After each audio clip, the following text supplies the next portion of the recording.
Eles vieram do Oriente seguindo um sinal nos céus. Não eram reis, não eram três, e chegaram bem depois do nascimento. Homens sábios que desafiaram um tirano, percorreram terras desconhecidas, tudo para adorar um bebê em uma vila pobre.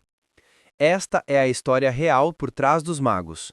Uma jornada de fé que abalou um reino e revelou verdades surpreendentes sobre Jesus. Estou voltando para o Éden outra vez.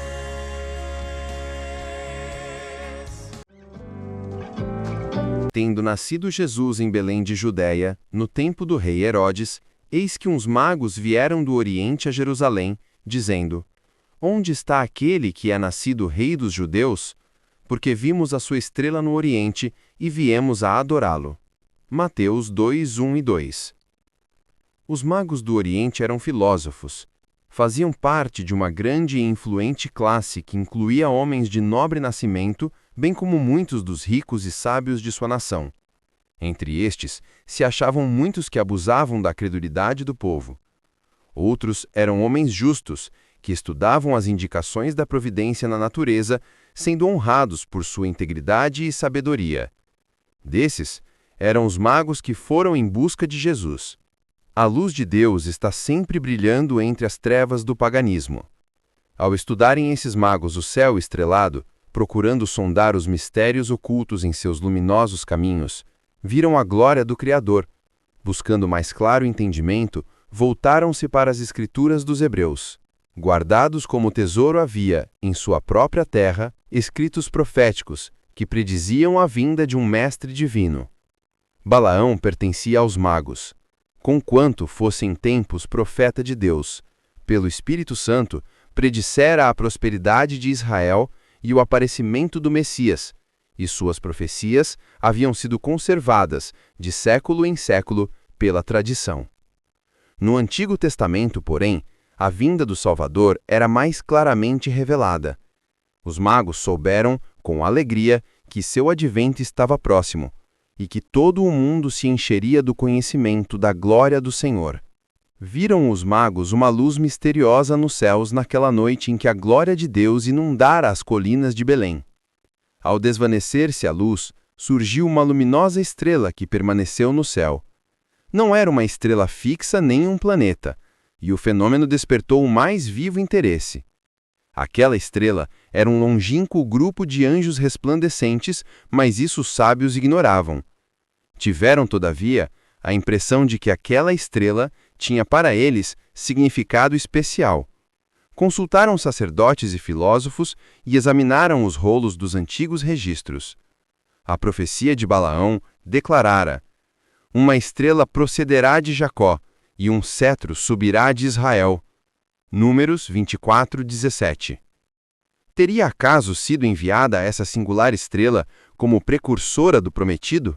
Os magos acolheram com agrado a luz da verdade enviada pelo céu. Agora era sobre eles derramada em mais luminosos raios. Foram instruídos em sonhos a ir em busca do recém-nascido príncipe. Como Abraão, pela fé, saíra em obediência ao chamado de Deus, sem saber para onde ia, Hebreus 11, 8, como pela fé Israel seguira a coluna de nuvem até a terra prometida, assim também esses gentios saíram à procura do prometido Salvador. Esse país oriental abundava em coisas preciosas, e os magos não se puseram a caminho de mãos vazias. Era costume, a príncipes ou outras personagens de categoria, oferecer presentes como ato de homenagem, e os mais ricos dízimos, proporcionados por aquela região, foram levados em oferta àquele em quem haviam de ser benditas todas as famílias da terra. Era necessário viajar de noite, a fim de não perderem de vista a estrela. Mas os viajantes entretinham as horas proferindo ditos tradicionais e profecias a respeito daquele a quem buscavam. Em toda parada que faziam para repouso, examinavam as profecias e nele se aprofundava a convicção de que eram divinamente guiados. Enquanto como sinal exterior tinham diante de si a estrela, sentiam interiormente o testemunho do Espírito Santo, que os impressionava ao coração, inspirando-lhes também esperança. se bem que longa a viagem, foi feita com alegria. Chegam à terra de Israel e descem o Monte das Oliveiras, tendo à vista Jerusalém, quando eis que a estrela que lhe servira de guia por todo o fatigante caminho, detém-se por sobre o templo, desvanecendo-se, depois de algum tempo, aos seus olhos. Ansiosos, dirigem os passos para diante, esperando confiantemente que o nascimento do Messias fosse o jubiloso assunto de todas as bocas. São, porém, vãs suas pesquisas. Entretanto, na santa cidade, dirigem-se ao templo. Para seu espanto, não encontram ninguém que parecesse saber do recém-nascido rei. Suas perguntas não despertavam expressões de alegria, mas antes de surpresa e temor, não isentos de desprezo. Os sacerdotes repetem as tradições, exaltam sua própria religião e piedade, ao passo que acusam os gregos e romanos como maiores pagãos e pecadores que todos os outros. Os magos não são idólatras, e aos olhos de Deus ocupam um lugar muito acima desses, seus professos adoradores. Todavia, são considerados pelos judeus como gentios. Mesmo entre os designados depositários dos santos oráculos, suas ansiosas perguntas não fazem vibrar nenhuma corda de simpatia. A chegada dos magos foi prontamente divulgada por toda Jerusalém. Sua estranha mensagem criou entre o povo um despertamento que penetrou no palácio do rei Herodes. O astuto edomita foi despertado ante a notícia de um possível rival. Inúmeros assassinatos lhe haviam manchado o caminho ao trono. Sendo de sangue estrangeiro, era odiado pelo povo sob quem governava. Sua única segurança era o favor de Roma. Esse novo príncipe, no entanto, tinha mais elevado título: nascera para o reino. Herodes suspeitou que os sacerdotes estivessem tramando com os estrangeiros para despertar um tumulto popular, destronando-o. Ocultou, no entanto, sua desconfiança, decidido a malograr-lhes os planos por maior astúcia. Convocando os principais dos sacerdotes e os escribas, interrogou-os quanto aos ensinos dos livros sagrados com relação ao lugar do nascimento do Messias. Essa indagação do usurpador do trono e o ser feita a instâncias de estrangeiros espicaçou o orgulho dos mestres judeus. A indiferença com que se voltaram para os rolos da profecia irritou o ciumento tirano. Julgou que estavam buscando ocultar seu conhecimento do assunto. Com uma autoridade que não ousaram desatender, ordenou-lhes que fizessem atenta investigação e declarassem o lugar do nascimento do esperado rei. E eles lhe disseram: em Belém de Judeia, porque assim está escrito pelo profeta: e tu, Belém, terra de Judá, de modo nenhum és a menor entre as capitais de Judá, porque de ti sairá o guia, que há de apacentar meu povo de Israel. Mateus 2:6. Herodes convidou então os magos a uma entrevista particular. Rugia-lhe no coração uma tempestade de ira e temor, mas manteve um exterior sereno e recebeu cortesmente os estrangeiros. Indagou em que tempo aparecera a estrela e professou a saudar com alegria a notícia do nascimento de Cristo. Pediu aos seus hóspedes: perguntai diligentemente pelo menino, e quando o achardes, participai-mo, para que também eu vá e o adore. Assim falando, despediu-os para que seguissem seu caminho a Belém. Os sacerdotes e anciãos de Jerusalém não eram tão ignorantes a respeito do nascimento de Cristo como se faziam. A notícia da visita dos anjos aos pastores fora levada a Jerusalém, mas os rabis a tinham recebido como pouco digna de atenção. Eles próprios poderiam haver encontrado Jesus e estado preparados para conduzir os magos ao lugar onde nascera. Ao invés disso, porém, foram eles que lhes vieram chamar a atenção para o nascimento do Messias. Onde está aquele que é nascido rei dos judeus? Perguntaram.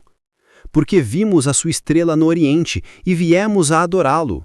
Mateus 2:2. Então o orgulho e a inveja cerraram a porta à luz. Fossem acreditadas as notícias trazidas pelos pastores e os magos, teriam colocado os sacerdotes e rabinos numa posição nada invejável, destituindo-os de suas pretensões a exponentes da verdade de Deus. Estes doutos mestres não desceriam a ser instruídos por aqueles a quem classificavam como gentios. Não poderia ser, diziam eles, que Deus os passasse por alto para se comunicar com pastores ignorantes ou incircuncisos pagãos. Resolveram mostrar desprezo pelas notícias que estavam agitando o rei Herodes e toda Jerusalém. Nem mesmo iriam a Belém para ver se estas coisas eram assim. E levaram o povo a considerar o interesse em Jesus como despertamento fanático. Aí começou a rejeição de Cristo pelos sacerdotes e rabinos. Daí cresceu seu orgulho e obstinação até se tornarem decidido ódio contra o Salvador. Enquanto Deus abria a porta para os gentios, estavam os chefes judeus fechando-a a si mesmos. Sozinhos partiram os magos de Jerusalém. Caíam as sombras da noite quando saíram das portas, mas para sua grande alegria viram novamente a estrela, e foram guiados a Belém. Não tinham, como os pastores, recebido comunicação quanto ao humilde estado da criança. Depois da longa jornada, ficaram decepcionados com a indiferença dos chefes judeus e deixaram Jerusalém menos confiantes do que nela penetraram. Em Belém, não encontraram nenhuma guarda real para proteger o recém-nascido rei. Não havia assisti-lo nenhum dos grandes da terra. Jesus estava deitado em uma manjedoura.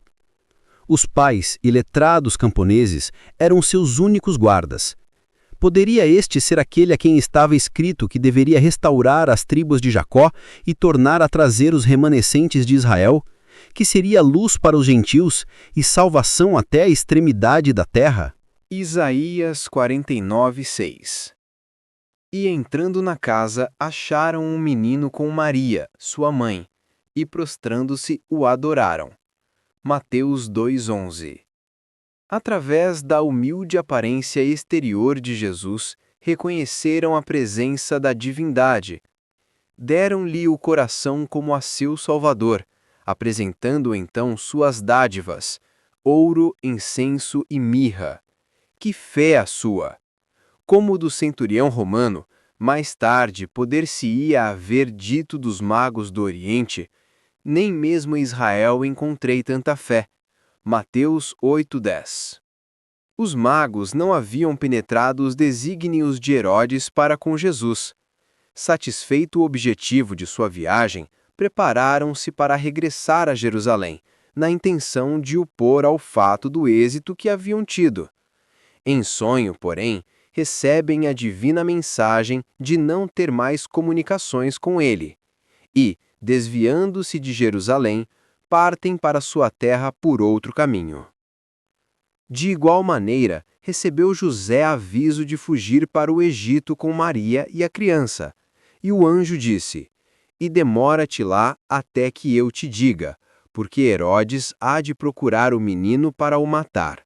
Mateus 2:13. José obedeceu sem demora, pondo-se de viagem à noite para maior segurança. Por meio dos magos, Deus chamou a atenção da nação judaica para o nascimento de seu filho. Suas indagações em Jerusalém, o despertar do interesse popular e o próprio ciúme de Herodes, que forçou a atenção dos sacerdotes e rabis, dirigiu os espíritos para as profecias relativas ao Messias e ao grande acontecimento que acabava de ter lugar.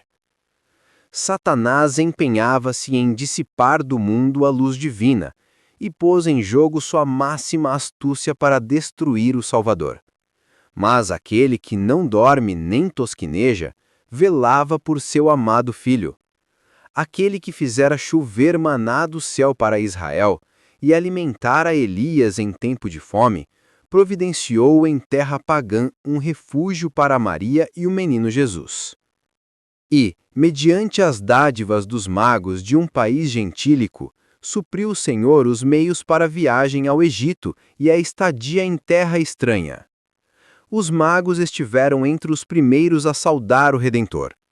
Foi a primeira dádiva a lhe ser posta aos pés, e, por meio daquela dádiva, que privilégio em servir tiveram eles. Deus se deleita em honrar a oferta de um coração que ama, dando-lhe a mais alta eficiência em seu serviço. Se dermos o coração a Jesus, trar-lhe-emos também as nossas dádivas.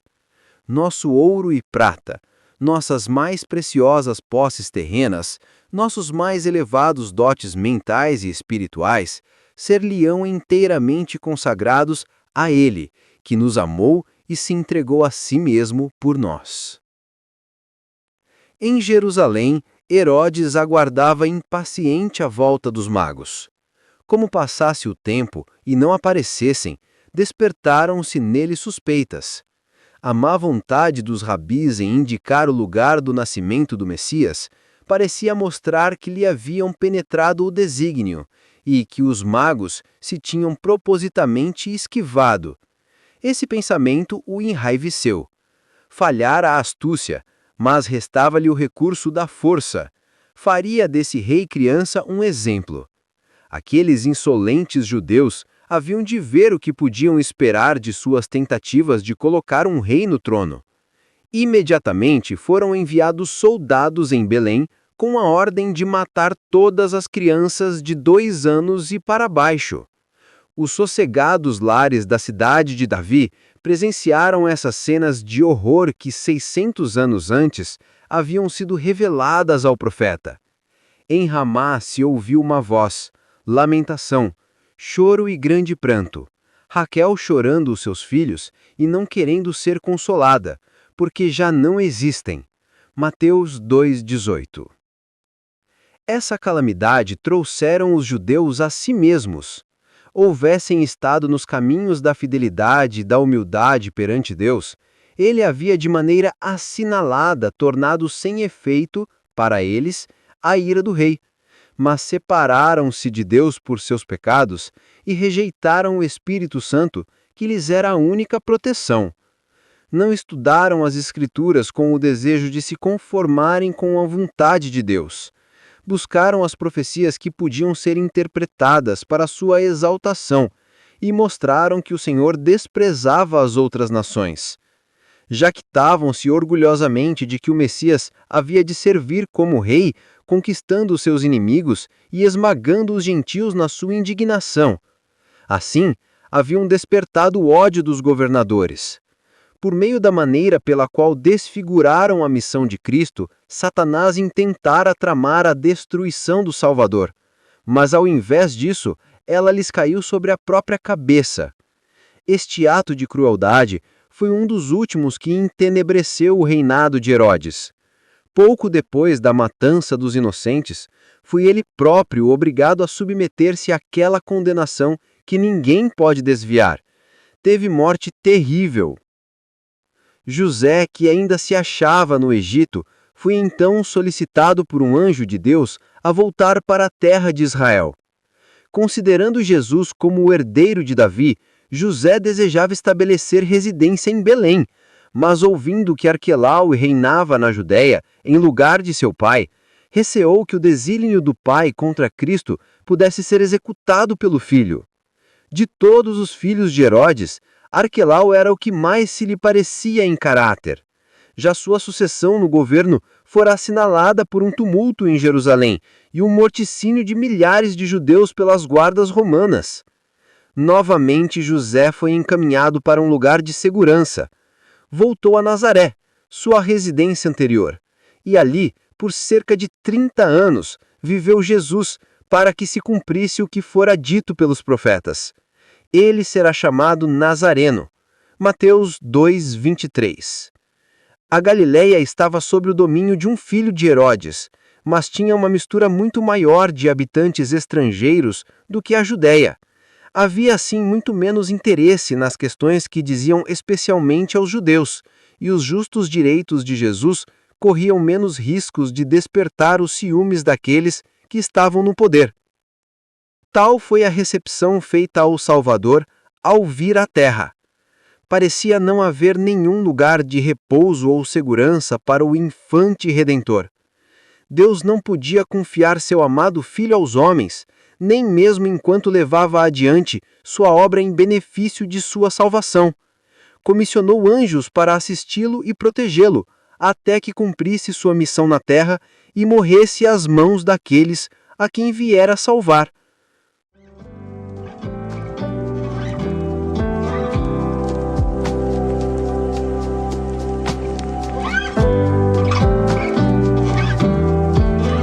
Os magos nos ensinam que Deus fala até mesmo através das estrelas para quem tem olhos para ver.